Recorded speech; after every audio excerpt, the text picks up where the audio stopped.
Tonight, violent unrest in Iran, sparked by the death of a young woman in police custody, continuing now for the 10th night.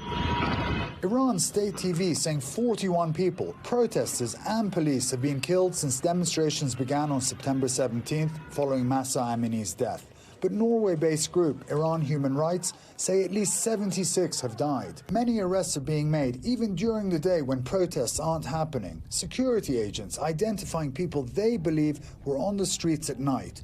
According to the Committee to Protect Journalists, at least 20 journalists have been arrested, many of them women. On Saturday, Iran's president issuing a threat on state TV, saying that Iran must, quote, deal decisively with those who oppose the country's security and tranquility. The Associated Press reports that according to their count of official statements by authorities, more than 1,200 demonstrators have been arrested. The number could be much higher, the government cutting the country off from communications with the outside world.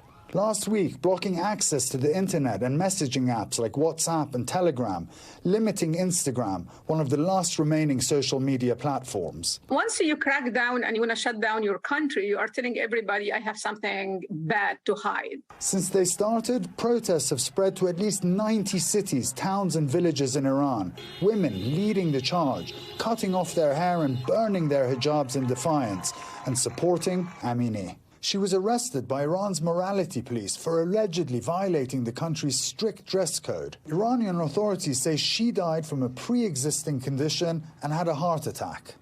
Her family dispute this.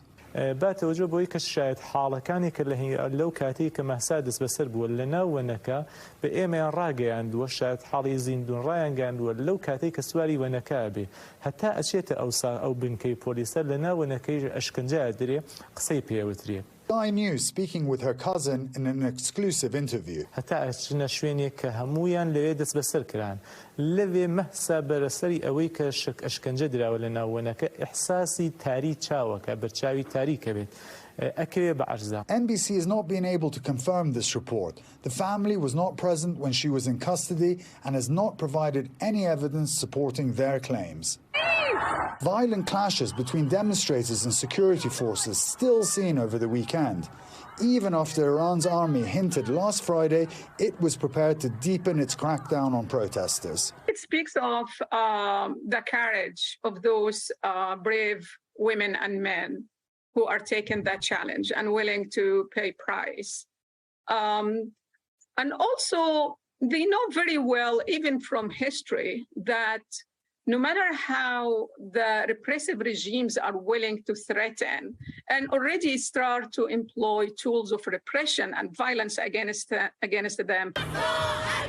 Support for Amini and the protesters seen around the world. In London, hundreds gathered outside the Iranian embassy, some clashing with the police. And as far as San Francisco, people formed a human chain across the Golden Gate Bridge in support of the people of Iran. Today, Tehran accused the U.S. of using the unrest to try and destabilize the country. The protests seem to be a little smaller tonight. The security presence is massive across the country.